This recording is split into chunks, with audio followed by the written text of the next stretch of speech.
হতিনের ফুতা গল শতানের বাচ্চা গল। এই হতিনের ফুতা শতানের বাচ্চারা তোরা সিরিজ জিতছ আফগানিস্তানের লগে, যেটা এত সহজ করে জিতার কথা ছিল এত কঠিন ভাবে জিতেছস। বাংলাদেশের ক্রিকেট সাপোর্টার যারা আছে তাদের হার্টবিট বাড়াই দাও। Congratulation Bangladesh team win the series টি-20 against Afghanistan. Well done, well played Bangladesh. প্রথম ম্যাচের কথা বলি। প্রথম ম্যাচে আউটস্ট্যান্ডিং ব্যাটিং করেছে নুরুল হাসান সোহান এবং ফারুসান ইমন, তাজিদ হাসান তামিম।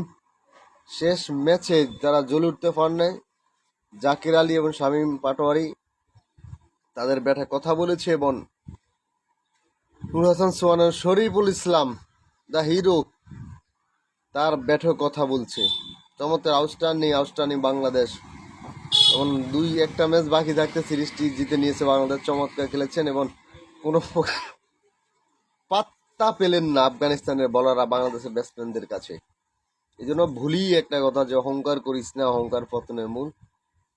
তোদের মধ্যে এত অহংকার আফগানিস্তানের প্লেয়ারেরা, সে অহংকারের পতন আস্তে আস্তে হইতেছে তোদের। এরপরে লক্ষ্য তাদের সাথে আমাদের ওয়ানডে সিরিজ, টি-20 সিরিজ অবশ্যই জিতে নিয়েছি। কালকে আরেকটা ম্যাচ আছে, সেটা হবে হোয়াইট ওয়াশের লক্ষ্যে মাঠে নামবো আমরা ইনশাল্লাহ।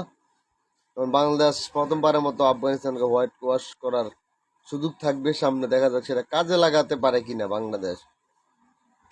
এরপর ওয়ানডে সিরিজ দেখা যাক ওয়ানডেতে কতটুকু নিজেদের করে নিতে পারে বাংলাদেশ ম্যাচে, সেটা দেখার অপেক্ষা।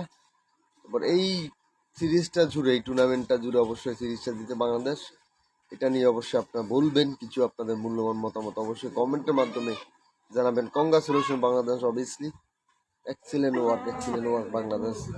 চমৎকার ছন্দে আছেন, টাচে আছেন, দারুণ খেলছেন টি-20তে Bangladesh. Thank you so much.